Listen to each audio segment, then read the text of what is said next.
ఎప్పుడు అమ్మవారి పాట పాడాల్సి వస్తుంది. అందుకే మొదటగా వినాయక స్తుతి. అగజానన పద్మార్కం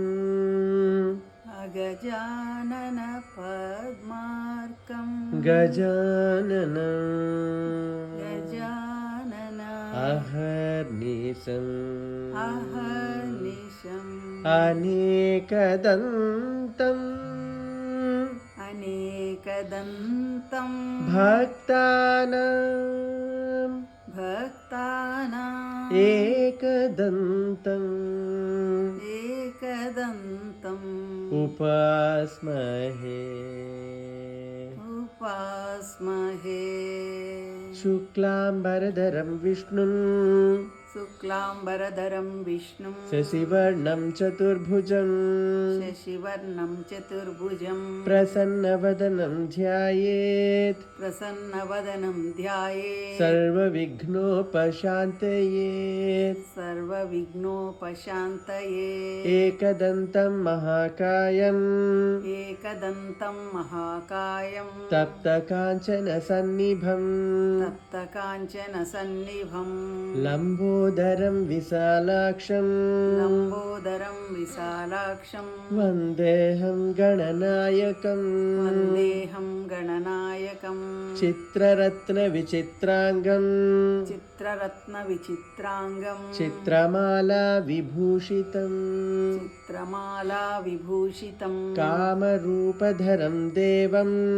కామరూపధరం దేవం వందేహం గణనాయకం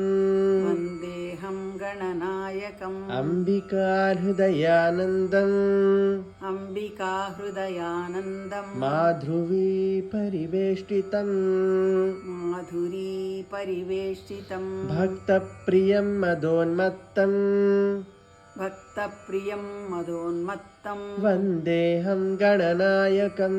వందేహం గణనాయకం సర్వవిఘ్నహరం దేవం సర్వవిఘ్నహరం దేవం సర్వవిఘ్నవివర్జితం సర్వవిఘ్నవివర్జితం సర్వసిద్ధిప్రదాతారం సర్వసిద్ధిప్రదాతారం వందేహం గణనాయకం వందేహం గణనాయకం యతో వేదవాచో యతో వేదవాచో వైకుంఠమనోభిః వైకుంఠామనోభిః సదా నేతి నేతీతి సదా నేతి నేతీతి యత్తా గృణంతి యత్తా గృణంతే పరబ్రహ్మరూపం పరబ్రహ్మరూపం చిదానందభూతం చిదానందభూతం సదా తం గణేశం సదా తం గణేశం నమామో భజామః